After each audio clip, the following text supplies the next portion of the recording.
Leo katika maswali ambayo kwamba yatuumiza kichwa, anakujia mtu anakwambia, Sheikh, nahitajia kuchukua deni mimi benki.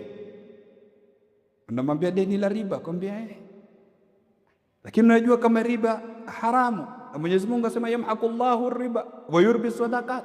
Akamwambia lakini watu wote wafanya. Sasa kama watu wote wafanya, na wewe utakuingia katika chimo hilo? Mwingine anakuja anakwambia, Sheikh, kuna hizi tenda huwezi kuzipata mpaka uhongane, utoe rushwa. Unamwambia lakini nini hukumu ya rushwa? Mtume sallallahu alaihi wasallam amesema, la'ana Allahu ar-rashi wal-murtashi, Mwenyezi Mungu amewalani mwenye kutoa rushwa na mwenye kupokea, wote wawili wanalana. Sasa unajua hii ni laana, na laana ni kuwekwa mbali na rahma ya Mwenyezi Mungu subhanahu wa ta'ala, lakini uko tayari kuingia katika laana. Kwa sababu gani? Watu wote wafanya mambo, hayaendi bila hivyo.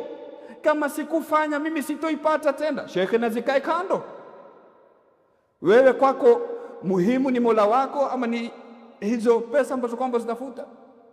Na unadhani ukiipata hiyo tenda yenye laana ndio itakufungulia milango ya riziki?